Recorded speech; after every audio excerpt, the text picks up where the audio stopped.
Okay, thank you, Darnie, for that amazing introduction. So, hi, my name's Eloise, and today I'll be talking to you about our attitude towards caring for the environment. Now, I grew up in Egypt, where plastics littered the land, on the streets, in the ditches, in the fields where crops grew, even in the desert by well-known historical sites such as the pyramids.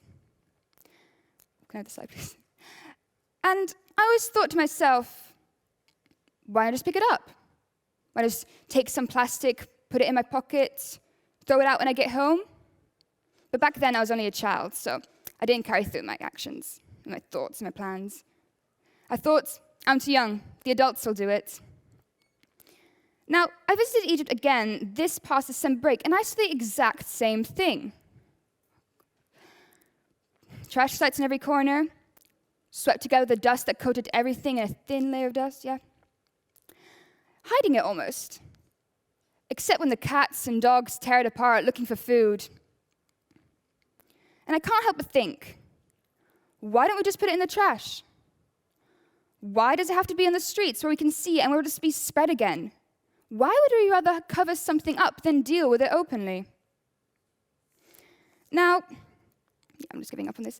Egypt hosted COP27 this year in Sharm el-Sheikh. And if you don't know what COP is, it's a conference between nations talking about their climate change agreements and decision-making, all binding by a contract they signed years ago. However, an issue that I found with this when I first looked at it was that the main sponsor of this was Coca-Cola. Coca-Cola, the same company that, according to an article by The Guardian, published on the 14th of March 2019, so some time ago, entitled Coca-Cola Admits It Produces 3 million tons of plastic packaging a year, pumps out 200,000 plastic bottles a minute. It's a bit ironic, isn't it? Because this makes Coca-Cola the biggest plastic polluter, and that is just the beverage company. And they own many other companies that is just taking into account the beverages. It seems they just sponsored this event to cover up for the impact they do have on the environment. It seems that all we do nowadays is cover things up. Thankfully, nowadays there's a lot of education on this in schools. The Federation for Environmental Education, for example, created eco-schools, giving schools a working goal towards caring for the environment. It's such a highlight, you know? We're taking care of the earth to our best of our abilities, making sure that all our decision-making is in its best interest. The IB, for example, includes it in all age groups, from the primary years program unit Sharing the Planet to environmental systems and societies in the diploma program. And schools are very strict on teaching us this and ensuring we adhere to these guidelines and to be mindful of our planet. But why doesn't this continue on into higher education, universities, and then into the workplaces? Why aren't we keeping all age levels to these standards? Why is the pressure for taking care of the environment being pushed onto the younger generation? And the argument for this, of course, is adults, they are older, you know, they don't have that constant reminder. They've got the responsibility themselves to do it. But why don't they? Why aren't major corporations switching to sustainable energy? Why don't they minimize electricity intake during sunlight hours? Why don't they separate their waste? Why are adults dumping their trash onto the streets in our neighborhood, like they do at school? Now, there's nothing worse than doing so much and seeing it impact so little, because others won't do the same.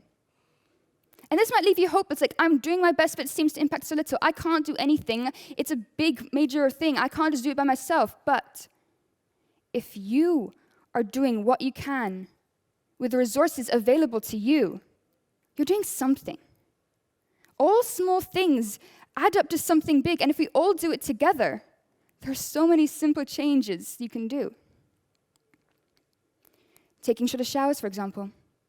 Turning off the fans and lights when exiting a room. Things that take the flick of a switch or press of a button.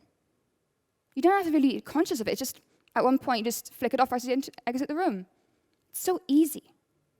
And from that, we can expand into greater things. You know, all good things start off small, as an idea. Now, another argument for the adults. They didn't have access to this fundamental education growing up, to which I say one thing. Now you do. There are pamphlets online, news articles being published daily, many making headlines. There's no excuse for saying you have no access to these resources. All this does is put pressure onto the younger generation to educate you who is, as previously mentioned, old enough to deal with it yourself. An example of when the older generation has failed the younger is when the Willow Project was set into action. According to the Natural Resource Defense Council, a lobby group focused on environmental protection consisting of over 3 million activists, over 700 scientists, lawyers, and other environmental specialists, this oil drilling project by ConocoPhillips will release an additional 9.2 million metric tons of carbon pollution into the atmosphere each year. It will threaten the already endangered polar bears and reindeers by taking away their habitat in Alaska. It will produce deadly toxins that will destroy the hunting, fishing, and harvesting grounds of the native Nuiskut tribe. And when this drilling starts, the impact on the environment will be irreversible. Climate change will be irreversible. The oceans will warm up, polar ice caps will melt, then the oceans will rise, and they will take away the land that is ours, the land that we live on, forcing millions to migrate. Now, we can't be relying on the youngest generation to create their future when we can't even take care of our present. The climate crisis is always pushed onto the shoulders of the young, those who had no say in the points leading up to this moment. And had actions been taken by the current working generation, there would be less for the younger to tackle. Now, this isn't about Egypt. This isn't about plastic waste. This isn't about littering. This isn't about destroying our environment. No. This is about our attitude towards it. The attitude of, I'll deal with it later, but this, I'm so busy, I can't do that now. But how many times can we truly say that? How many times before the excuse runs out? So when adults tell you that you are the future of the world, remind them that they are the present. Remind them that it was our attitude that got us into this situation, but it's our attitude that can take us out of it. Thank you.